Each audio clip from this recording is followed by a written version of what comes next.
Eu quero fazer uma reflexão rápida com vocês. E na verdade me parece que vou dizer tudo aquilo que aqueles que passaram aqui já disseram. Talvez só mostrando um pouquinho mais um contexto bíblico sobre Deus, você e seu negócio, sobre essa visão de crescimento, de relacionamento, de consagração, de entender que não há problema nenhum no enriquecimento individual. Deus sempre deixou isso muito claro, mas também sempre houve uma claridade muito grande, que o propósito sempre foi o coletivo. É só você olhar, Noé é chamado para resolver um problema coletivo. Sempre que um problema aparece, alguém precisa se levantar para solucioná-lo, para atender a demanda. É assim que a vida funciona. Há um problema, Deus precisa de um povo, então Abraão dá para resolver. Há um problema, o Egito tem uma crise, então alguém precisa resolver. Há um problema, meu povo precisa ser liberto, então alguém precisa ir ao Egito, libertar um povo. Há um problema, os filisteus estão se opondo a Israel, então alguém tem que matar o gigante, alguém tem que vencer os midianitas, alguém tem que se transformar em rei. Há um problema, as nações enriqueceram e se fortaleceram, então vamos ter um rei rico, sábio, poderoso, como Salomão. Jesus deixa os céus para vir à terra, para quê? Para trazer um produto que na terra não tem. Que produto é esse? Um sangue inocente, puro, santo. Porque nós estamos ouvindo aqui desde 2 da tarde, de 14 horas, que resolver problemas é aquilo que traz enriquecimento. Talvez não traga prosperidade, mas com certeza traz dinheiro. Se você quer dinheiro, resolva problema de pessoas. E quanto maior for o nicho de solução, de problemática, mais dinheiro você ganha. Um cara recebe notoriedade porque cria um computador, mas um indivíduo que pega um computador e bota em todos os lares, esse fica milionário, bilionário. Porque quanto maior for o seu poder de ação, inevitavelmente mais oportunidades você tem de receber notoriedade e de trazer para a sua vida enriquecimento.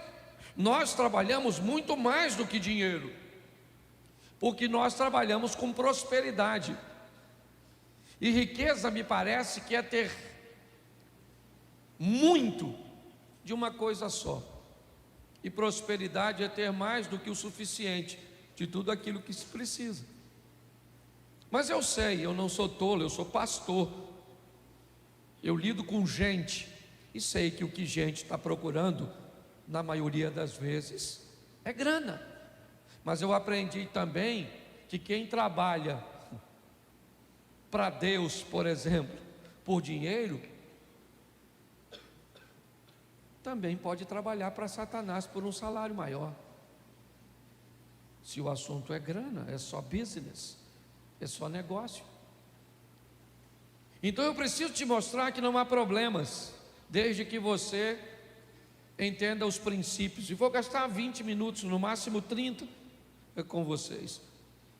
Mas quando nós vamos entender o ambiente de criação, os códigos do início, talvez só em observar o primeiro capítulo de Gênesis, eu já descubro a melhor maneira de conduzir a minha vida aqui nessa terra. E eu tenho falado para aqueles que caminham comigo aqui, porque o modelo da criação é o modelo de uma vida de sucesso.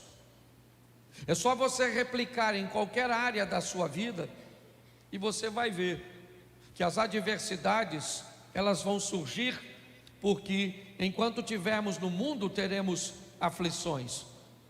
Por mais corretamente que você viva, as adversidades farão parte dos processos que você vai enfrentar. Mas eu acho que vale a pena primeiro entender como tudo começa. No princípio cria Deus céus e terra. Esse versículo já me diz que uma coisa vem primeiro que a outra. O céu vem primeiro, a vontade de Deus vem primeiro. O que tem no céu? A vontade de Deus. Seja feita a sua vontade, assim ou aqui na terra, como ela é feita no céu. Você já ouviu: juntai tesouro onde? No céu, onde ladrão, traça e ferrugem não pode roubar. Buscai primeiro o reino de Deus e a sua justiça, e as demais coisas vos serão. Isso. Que adianta o homem ganhar o mundo inteiro e perder o céu? Então é muito importante nós entendermos: pastor, mas isso é muito abstrato. Porque o céu não se ensina, o céu se revela. Ninguém consegue ensinar o reino para ninguém, porque você não consegue ensinar o reino. Você consegue ensinar o texto bíblico, mas o reino se revela. É importante entendermos isso. Se você vai olhar, vamos tratar da seguinte forma, num linguajar mais prático: o que Deus vai abrir? Um negócio que vai surgir da onde? Do nada. A terra era sem forma e vazia, e Ele começa a estabelecer também um princípio de vida. Qual? A fé. Ao chamar à existência as coisas que não existem como se elas já existissem, o que Deus está estabelecendo é a fé. É isso. O que a Bíblia está dizendo é que se eu quero ter uma vida vencedora, próspera nessa terra, primeiro eu entendo que o reino de Deus é prioridade. Os céus vêm primeiro. Há um tempo atrás, alguém queria dar o dízimo na igreja aqui, sendo membro de outra igreja, e eu disse para essa pessoa que não podia dar. E ele me disse que eu não sabia o valor do dízimo dele, porque se eu soubesse, eu receberia. E eu disse para ele que não interessava o valor do dízimo dele, ele não era grande o suficiente para comprar meu princípio, por maior que fosse o valor. Nós precisamos entender que os princípios não podem ser quebrados, que os céus vêm primeiro, que a fé é base de vida. É assim que funciona. E que a primeira coisa que Deus vai criar é luz, é conhecimento, é informação. Antes de fazer qualquer coisa, Deus diz: haja luz. Uma palavra muito associada com conhecimento, e as trevas têm associação com ignorância. O que você sabe sobre o que você faz? O que você sabe sobre o que você vende? O que você sabe sobre o que você representa? Vá tentar evangelizar alguém sem conhecer o evangelho, e muitas vezes alguém desmonta todo o seu argumento com uma pergunta que você não consegue responder. Quanto mais conhecimento, quanto mais informação você obtiver daquilo que você quer fazer, maior a possibilidade de êxito. Hoje eu vejo pessoas tentando construir coisas no ambiente de escuridão. Você quer o quê? Quer vender o quê? O que você sabe sobre esse produto que você quer. Provavelmente você só quer vender porque descobriu que alguém vendeu e ficou rico. E se alguém está ganhando dinheiro, é isso que você faz, você replica. E muitas vezes, mesmo replicando algo que deu sucesso na vida de outro, você fracassa. E isso provavelmente vai te machucar mais ainda. Quer casar? Leve luz. Quer arrumar amizade? Leve luz. Quer estudar? Ilumine. Traga luz para saber se aquilo que você está planejando fazer vai trazer para você o resultado que você espera. Porque eu vejo gente que está com 50 anos estudando ainda para uma hora arrumar emprego. O que você faz? Não, estou me especializando. Pô, deve ser para ir para o céu, para trabalhar lá, ou para o inferno. Porque está... Você conhece alguém assim? Não precisa levantar a mão. Tá certo? Mas é importante nós entendermos isso. E aí eu peguei 3 exemplos rapidinhos aqui. Dá para botar o texto para mim, Henrique? Dá? Então coloca aí. 2 Crônicas, capítulo 29, verso de número 8. Vamos lá rapidinho. 2 Crônicas 29, 8. Por isso a ira do Senhor caiu sobre Judá e sobre Jerusalém, e ele fez deles objeto de espantos, horror e zombaria, conforme vocês podem ver com os seus próprios. Preste atenção, estou falando de Ezequias. 25 anos de idade tem esse garoto, esse jovem, quando assume a bomba, o reino falido deixado pelo seu pai. Pensa num cara, Zé Mané, Zé Ruela, é o pai de Ezequias. O nome dele é Acais. O cara foi tão ruim, Eliezer, que até na hora de enterrar ele, não botaram no mesmo túmulo dos outros que estava morto. Parece que o defunto ia reclamar: não põe aqui. Pegaram ele e falaram: isso é ruim demais, bota num sozinho aí para não ter reclamação. Quem sabe ele não ressuscita na ressurreição do Cristo. E aí o reino caiu na mão de um garoto de 25 anos de idade. Porque problema não tem idade para aparecer, meu filho. A hora que ele chegou, problema só cria 2 tipos de pessoa: a vítima ou os fortes. É assim que funciona. E se está ferido e acha que sua saliva tem substância terapêutica, lamba suas feridas. Se não, meu irmão, erga a cabeça e vamos embora, vida que segue. O que nós temos aqui? Nós temos um problema.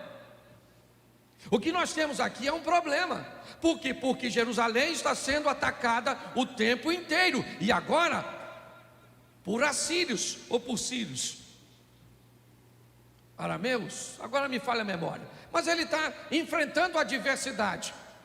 Esse é um problema, e esse problema precisa ser resolvido. Isso precisa ser sanado, e alguém vai ter que se levantar para resolver. Mas como é que eu resolvo um problema? Pastor, eu não sei como resolver. Capítulo 29 ainda, põe para mim, verso 5, volta aí. E disse: escutem-me, levitas, consagrem-se agora, e consagrem o templo do Senhor, o Deus dos seus antepassados, e tire tudo que é impuro do santuário. Verso seguinte: nossos pais foram infiéis, fizeram o que o Senhor nosso Deus reprova e o abandonaram, desviaram o rosto do local da habitação do Senhor e deram-lhe as costas. Verso 7: também fecharam as portas do pórtico, apagaram as lâmpadas, não queimaram incenso, nem apresentaram holocausto no Deus, ou no santuário para o Deus de Israel. Preste atenção. Enquanto no verso 8 nós temos o problema, do verso 5 ao 7 nós temos o causador do problema. Preste atenção. Ezequias tem um problema, mas para resolver ele precisa saber o motivo pelo qual aquele problema aconteceu. Tem pessoas que quando se deparam com um problema, tem muitas vezes a ânsia de resolvê-lo de uma forma tão imediata que esquece de uma coisa crucial: descobrir o que causou. Fazendo uma leitura, e é isso que ele faz, ele diz: olha, nós temos um problema, qual é? A humilhação, o escárnio, toda a dor que nós estamos vivendo. Mas o que aconteceu? Por que é que aconteceu? Ele diz: eu vou explicar. Nossos pais viraram as costas, não queimaram não queimaram incenso, não adoraram ao Senhor. Ele descobre então o motivo. Hoje você tem um problema na sua empresa, beleza, está tudo certo. Qual é o problema? Falta de grana. Qual é o problema? Eu não vendo. Qual é o problema? Eu não consigo pessoas qualificadas. Tá bom. Se você tem um problema, você precisa descobrir o que você precisa fazer. Bom, se quando você vai arrumar um funcionário qualificado, você quer pagar banana, não se espante se você só tiver macaco trabalhando para você. Pessoas qualificadas, elas precisam de uma remuneração diferenciada.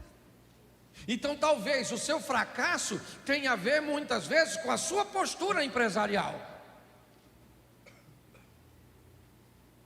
Você precisa descobrir o motivo. Vai lá e olha, e saiba de uma coisa: se ele estiver em você, a visibilidade vai ser muito difícil, porque defeito em nós é como caroço de feijão no dente. Porque caroço de feijão no dente você vê nitidamente, desde que esteja no dente dos outros. Sim, a Bíblia usa um exemplo que eu às vezes acho horroroso, mas, aliás, ela não usa o exemplo, eu uso o exemplo para dar discernimento do texto. Examinai o homem a si mesmo e vede se não está reprovado. Para mim não tem nada mais expressivo, exemplo de autoexame, do que limpar-se no banheiro.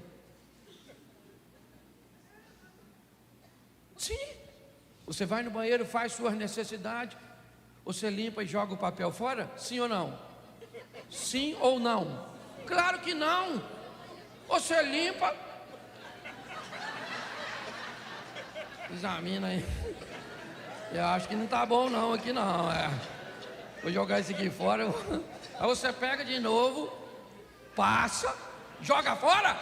Não, limpa. A direita limpou, mas a esquerda ainda está meio danificada.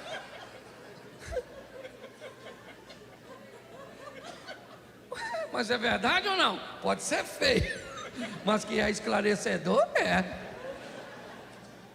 O que Ezequias faz? Ele olha e diz: gente, olha só, nós estamos nessa situação por causa disso, porque não tem planejamento, porque não tem verdade, por causa de tudo aquilo que você já ouviu. Mas normalmente, dependendo da religiosidade que nós temos, o culpado não somos nós. Quem é? O diabo, o satangos. Pastor, o inimigo está furioso com a minha empresa. Nossa, sua empresa deve ser extraordinária. O diabo se levantar só contra você. Você deve ser. Então, você pare e gaste um tempo, invista um tempo. Chame alguém de fora às vezes, alguém que pode te dizer. E por favor, se alguém te disser uma verdade dura, aceite, porque tem gente que paga caro para alguém ir lá e dizer onde o problema está, e depois que a pessoa vai embora não resolve. Então o cara falou: nós estamos lascados, rapaziada. Esse Zé Mané aí está invadindo a gente aqui, botando para quebrar em nós. E alguém falou: por quê? Ele falou: vou falar para você, por causa dos nossos pais, umas besteiras que eles fizeram lá atrás, e nós estamos lascados. E agora, quem poderá nos defender? Ele diz: o Zequias. É para isso que eu vim, para resolver essa pendenga. E eu gosto disso. Versículo 10, bota aí rapidinho, meu filho. Ajuda aí, o irmão. Isso. Pretendo, pois, agora fazer uma aliança com o Deus de Israel, para que o fogo da sua ira se afaste de nós. Eu gosto do Zequias, 25 anos de idade. É novo, mas é macho. Ele falou: o negócio é o seguinte, meu irmão. A casa caiu. Estou resolvido a mudar essa história. Mudar o quê? Acender as lâmpadas que papai apagou, abrir as portas que papai fechou, contratar os sacerdotes que papai demitiu. Se nós mudarmos a nossa postura, inevitavelmente o resultado vai mudar, gente. Nós estamos ouvindo isso o tempo inteiro, tempo inteiro, tempo inteiro. Deus falando através dos preletores. O cara olhou e ele fez tudo certinho, tudo. Pensa num cara maneiro, o Zequias. Restituiu o culto, celebrou a Páscoa, retirou a oferta. O cara fez tudo certo. E quando você faz tudo certo, qual é a canção que você gostaria de cantar? Vai dar tudo certo. Porque a gente pensa que é assim: fiz tudo certo, vai dar tudo certo. O discípulo, Jesus falou para o discípulo: ó, entra no barco e vai para o outro lado. Eles falaram: claro. Vamos entrar no barco e vamos para o outro lado, para onde Jesus mandou. O vento era o quê? Era o quê? Era o quê? Contrário? Mas quem mandou eles irem? Então o vento tinha que estar soprando com onde? Mas não estava. Porque às vezes você pensa que obedecer te dá o direito de que tudo vai dar certo. Esse cara fez tudo certinho. Mas dá uma olhadinha nesse texto aqui, capítulo 32, verso de número 20. 2 Crônicas 32, 20. Por isso o rei Ezequias e o profeta Isaías, filho de Amós, oraram aos... O que eles fizeram? Eles fizeram o quê? Oraram. Sim ou não? Sim. E por que ele está orando? Você sabe por que esse cara está orando? Porque ele já fez tudo o que podia fazer e agora não tem mais nada que ele possa fazer. Então, por favor, deixe para orar no final. Pastor, mas eu não tenho que orar no começo? Hoje não. Primeiro você trabalha, você estuda, você ilumina, você faz tudo, você faz tudo que você puder. Aí não deu certo: pastor, eu fiz tudo certinho. Ele falou: então, meu filho, vai lá e dobra seu joelho e fala com Deus. Porque Ezequias fez tudo. Sabe o que aconteceu? O inimigo mais poderoso da terra naquela época, um tal de Senaqueribe, um cara fera, cercou a cidade do Ezequias. Não tem rota de fuga, não tem nada. O Ezequias chamou Isaías e falou: Isaías, meu filho, está vendo isso aí? Ó? A gente faz as coisas tudo certinho, ó. É isso aí que Deus faz com a gente, essa injustiça, sabe? Por isso que às vezes eu penso que ser bom é que é ruim. Porque tem gente no meio da diversidade já fica com o coração. Ezequias falou: Isaías, meu filho, olha você naquele meio, ó. Está pensando que é papai que está aqui. Sou Acaz não, rapaz, sou Ezequias. Vamos falar com Deus. E falou com Deus. Eu imagino que ele deve ter falado assim, orando: Senhor, olha aí o Senaqueribe me ameaçando, falando que vai invadir. Ele falou mal do Senhor, viu? Estou fazendo fofoca não, mas se eu sou o Senhor, eu não deixo ninguém falar assim não. Aí Deus falou com o anjo, falou: dá um pulinho lá, resolve essa parada lá. Porque tem coisa, meu filho, que por mais expertise que você tenha, você não resolve. E se o mundo espiritual se levantar contra, você não acredita no mundo espiritual não? Vai ver quando você morrer. Vai ver. Ou com asinha ou com chifrinho, mas vai ver. Para onde você vai, eu não sei. Eu já não sei nem para onde eu quanto mais você. Eu já falei isso aqui, né? Que no céu nós vamos ter 3 surpresas. Qual é a primeira? Cheguei, cara. Eu vim, maluco. Nossa, tô surpreso. Segunda surpresa? Você aqui. Nossa, o céu já está mal frequentado. Terceira surpresa. Cadê fulano? Não veio, alguém tinha que ficar, é ou não é? Então pare, entenda uma coisa. Você está rindo? Tem uma coisa nessa vida que ninguém pode fazer por você, sabe o que é? A sua parte. A sua parte não faz. O tal do Moisés, lembra do Moisés? Moisés, lembra dele? Moisés, aquele lá, o gaguinho. Lembra dele? O dia que Deus foi dar uma dura nele, que ele tinha mexido na água. Tá? Falou, qual é, Moisés? Não mandei você. Foi lá com ele. E Deus falou, que é uma obra, rapaz? Vai ser homem. Que feliz. Olha só. O Moisés está lá. O faraó está vindo. O Moisés falou, vou orar, gente. Vou orar. Para Deus dar um livramento. E orou. Deus falou, Moisés. O faraó está vindo. Não é hora de... O que você tem na mão? Um cajado. Então, meu filho, acorda, Moisés. Bota o cajado e abre esse mar. Porque o milagre vai acontecer com aquilo que você tem na mão. Não interessa se é pouco ou é muito. O que interessa é o Deus que está por detrás de você. Pare de orar para a dificuldade. É assim que funciona. Eu gosto desse camarada, por quê? Porque ele ora e Deus manda um anjo só, nem manda 2, que é para não ter problema de fogo amigo. O anjo chegou lá e resolveu o problema. Então aprenda uma coisa, você vai lidar com o negócio? Vai. Faça tudo o que você puder, dentro dos princípios. E quando não funcionar, aí você vai lá e faz o que a Bíblia manda você fazer. Fala com o chefe dos crentes. Vai lá direto na diretoria.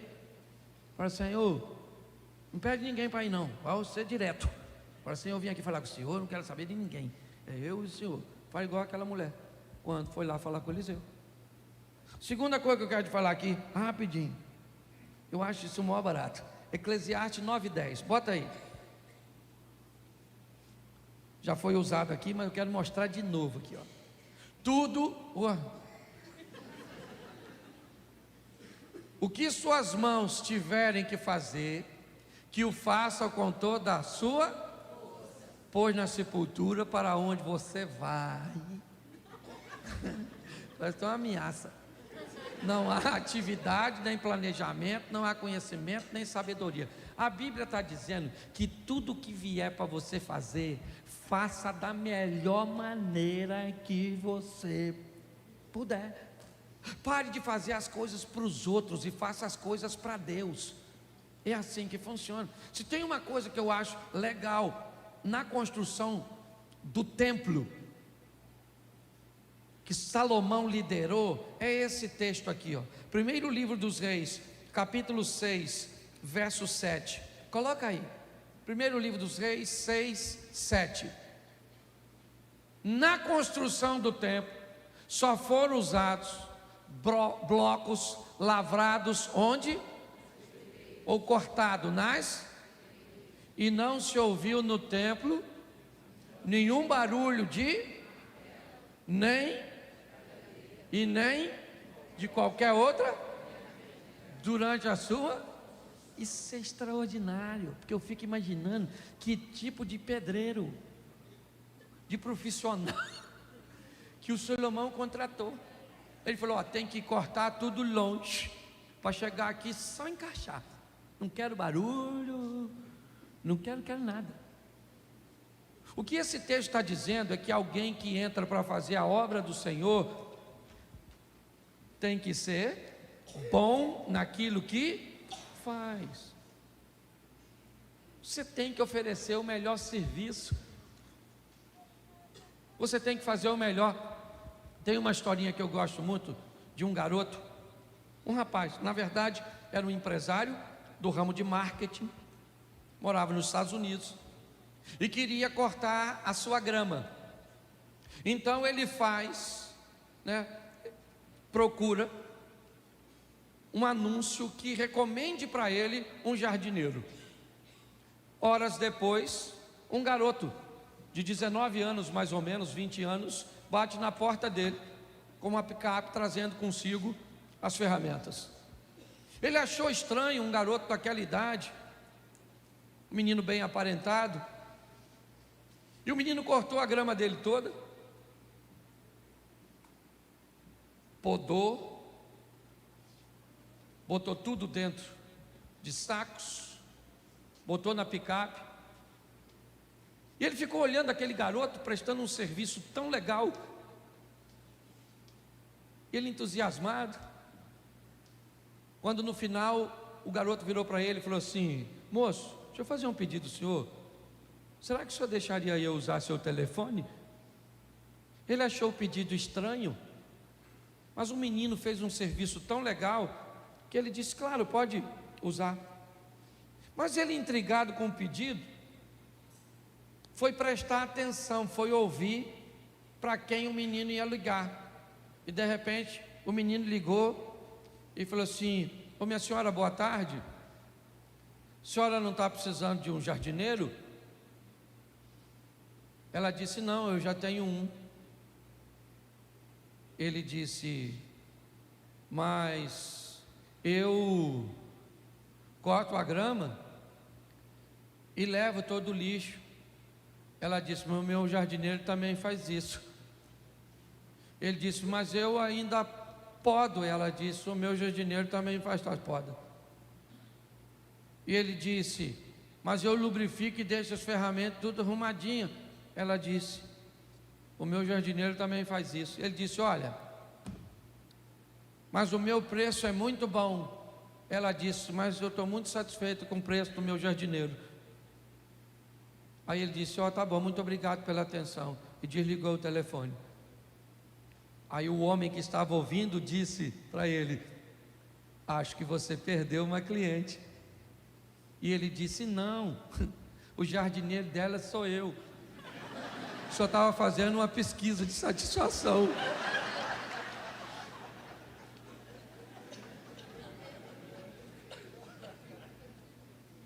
Você sabia que quando você presta um serviço ruim ou você dá um exemplo negativo, isso se replica 3, 4 vezes ou até mais do que quando você faz um serviço bom? Talvez você não está prosperando porque é ruim mesmo. Não tem nada a ver com o Satanás não, é você mesmo.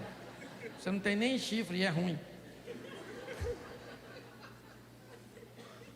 Está rindo? Cuidado, está rindo de tu. Deixa eu usar aqui o último, que até eu já estou cansado.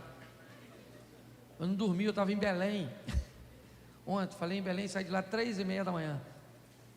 Eu não sei que hora é, não sei se eu como, se eu não como, se eu tomo banho, não sei mais nada, nem sei quem eu sou. Mas deixa eu te mostrar o último texto aqui, Gênesis 41:15. Presta atenção nesse cara, porque ele é extraordinário. Também é um solucionador de problema. Você já ouviu falar dele aqui? José do Egito. Então, ou melhor, o faraó disse a José: tive um sonho que ninguém consegue, mas ouvi falar que você, ao ouvir um sonho, é capaz de interpretá-lo. Esse cara vai virar um governador? Por quê? Por que ele vai virar um governador? Porque ele é capaz de solucionar um problema que ninguém soluciona, meu filho. Você quer fazer o que todo mundo está fazendo? Vai acontecer com você? Nada. Você tem que falar assim: o que eu tenho que solucionar? Algo que ninguém soluciona.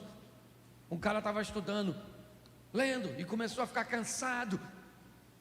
E aí, para desestressar, para dar um alívio, em seu momento de estudos, ele abriu a porta e foi caminhar no jardim. Quando de repente ele volta para dentro de casa, ele olha para as suas pernas, está cheio de carrapicho. Ele começa a tirar os carrapichos, essa praga, colou tudo aqui. Aí ele pensou, como é que esse carrapicho colou aqui no meio? Ele não tem cola. Aí ele botou numa lupa, levou para um microscópio e criou o velcro. Aí todas as vezes que você faz assim, ó, num velcro, ele ganha dinheiro. Porque ele pensou em algo que você não pensou. Preste atenção, esse cara vai resolver um problema que ninguém pode resolver. Pelo menos foi o que o faraó disse para ele. Olha só, tive um sonho que ninguém, mas eu ouvi falar que você, ao ouvir um sonho, você é capaz de... Verso 45, o verso 25 ainda do capítulo 41. Põe no verso 25. Presta atenção nesse camarada. É só ir do 15 para o 25.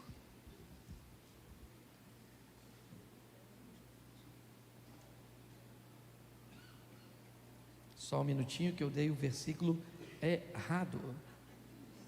Isso. É o verso 16, perdão, primeiro.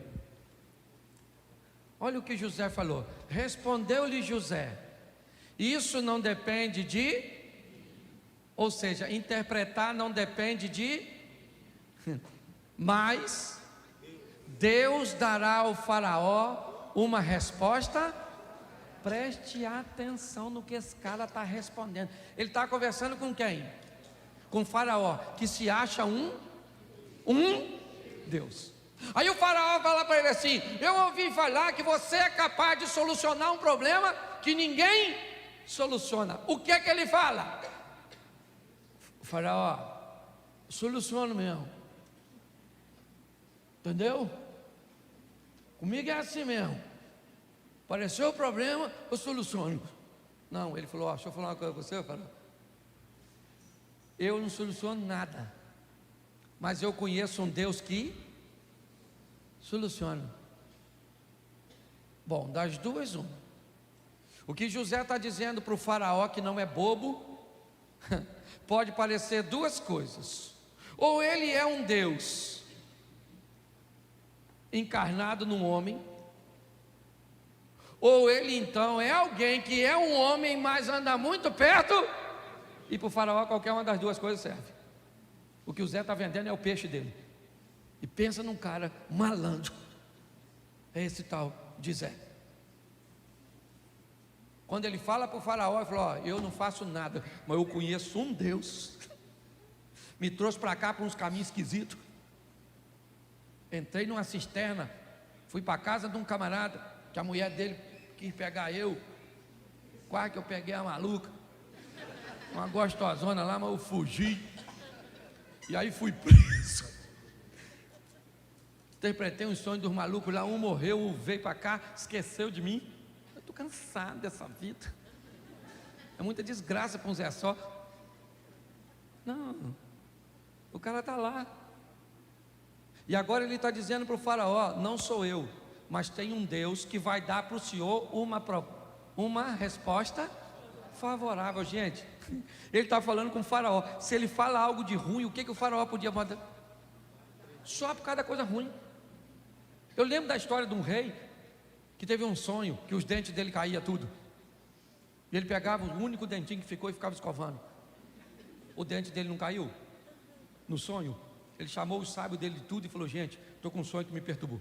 Sonhei que meus dentes caíam tudo, ficava um dente só, e eu cuidava do dente, o dente caiu. Eu preciso de uma interpretação. Aí chamaram um sábio. Aí o rei falou: sonhei que meus dentes caíam tudo, ficava um só, eu escovava e ele caía. O sábio falou: nossa, que coisa ruim. Deixa eu falar uma coisa para o senhor.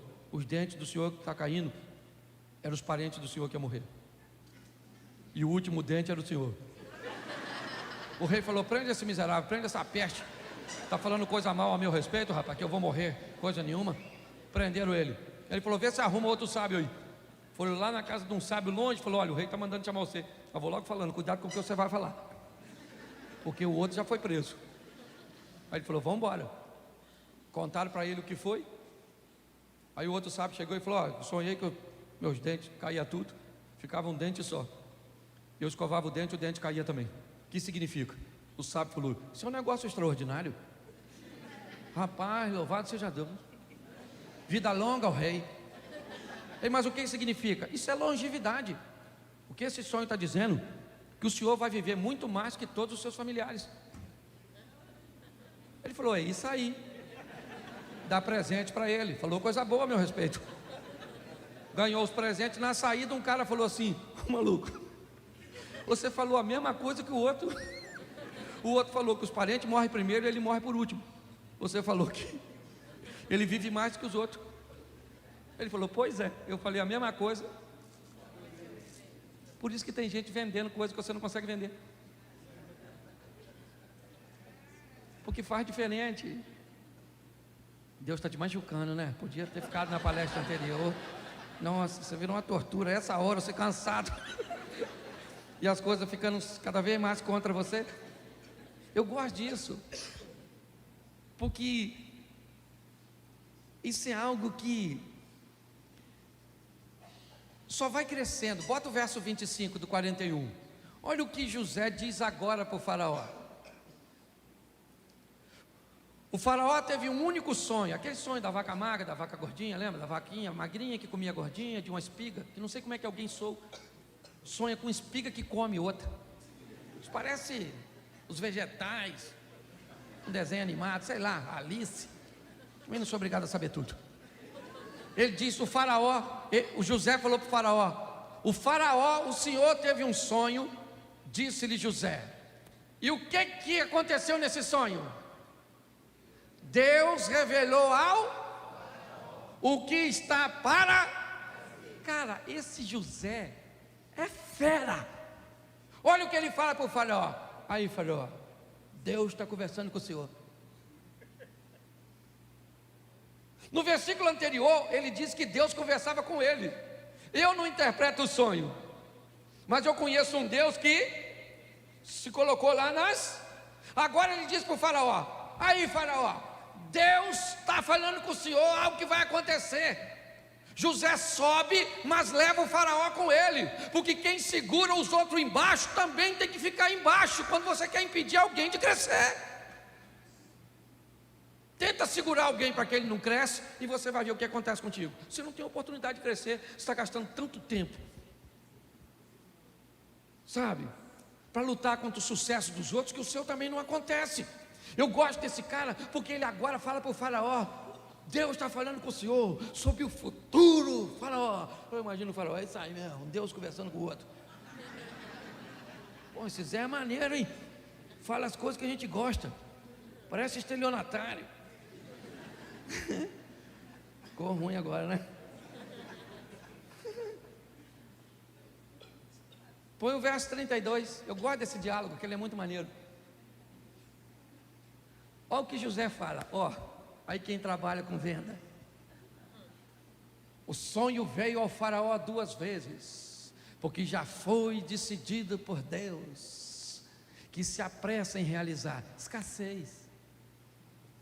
Faraó, não dá para pensar muito. Apressa, faraó, apressa. Pô, se esse cara não é malandro, se não há sabedoria, aliás, é um sábio conversando com o outro, que nunca discuta com um tolo, porque senão ele te leva para o campo de batalha dele e te lasca. Não adianta discutir com. Se um tolo falar que tomate é maçã, deixa ele fazer salada. Quando nós olhamos aqui, o que o faraó quer? Alguém que interprete o sonho, sim ou não? Só isso. Mas olha o que José diz no verso 33, depois de dizer que havia pressa. Procure agora, ó faraó, procure o quê? Procure o quê, faraó? Um homem. Sou eu. É isso que ele está falando. Procure um homem criterioso. E sabe, um homem aí no seu reino, qualquer um, sabe, que conversa com Deus, que resolve aquilo que ninguém resolve. O cara está vendendo o peixe dele, cara. E muito melhor que isso, levando ou levantando da moral de quem vai comprar, do cliente. Ele diz: um homem criterioso e sábio, e ponha-o onde? No comando da terra do versículo 38. Presta atenção, é o 33. Bota o 34 para eles ver, porque eles não vão ler depois mesmo. Pelo menos lê aqui. O faraó também deve estabelecer supervisores para recolher o quinto da colheita do Egito durante 7 anos de fartura. O cara, para mim, ele não deu essa resposta na hora. Ele falou: faraó, segura a onda aí. Porque ele já veio com a solução. Porque rico não fica quem identifica problema, mas sim quem soluciona. O problema ele já sabia: 7 anos de fartura e 7 de... Mas e aí? Ele diz: não, você precisa mudar seu sistema de plantio, mudar seu sistema de colheita, mudar seu sistema de armazenamento, mudar seu sistema de comércio, mude tudo, economize a quinta parte, porque isso dará a você condições de sobreviver o período de verso 38 agora.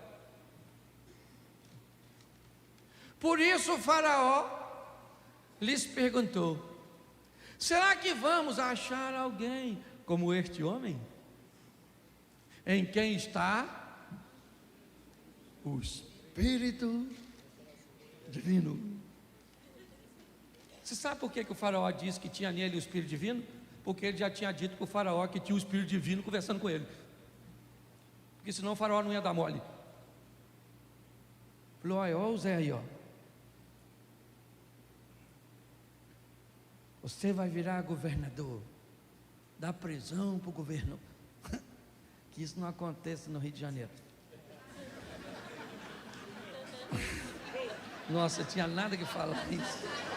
Caraca, mano. Pô, acabou. Ô Jesus, me perdoa. Troço tão sério aqui. Acabou. Perdi a linha do raciocínio. O Satanás me perturbando.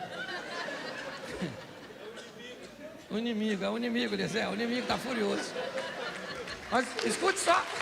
Vamos aqui, só para você entender. Só para você entender. O cara virou governador. E que governador, diga-se de passagem. Ele podia ir na casa do Potifar, que botou ele na cadeia. Falei: aí maluco, sou governador dessa jossa agora. Fala aí que eu peguei sua mulher. Fala aí, maluca. Não peguei você porque não quis, ficava me dando mole, fericido. E você cala a boca, chifruto. Se mede comigo não. Ele foi? Não tem tempo para vingança, não tem tempo para isso, porque estão falando, porque deixa de falar. Invista em você, seja o melhor, não melhor que os outros, melhor que você. Fale com Deus para te dar umas ideias. É isso que eu falo. Às vezes eu vou orar para o Senhor me dar uma palavra, pregar o que todo mundo está pregando. Eu não quero pregar não, do mesmo jeito dos outros. Não, eu quero pregar do jeito que ninguém está pregando. Quero falar o que ninguém está falando. Quero viver o que ninguém está vivendo. É isso que eu estou afim assim. Então fala: não, isso é soberba. Não, meu filho, isso é pegar o melhor. Saia daqui hoje para viver o sensacional, o incrível. Eu não te trouxe aqui à toa. Eu te dei a oportunidade, eu tenho te dado a oportunidade. É isso que nós aprendemos na Bíblia.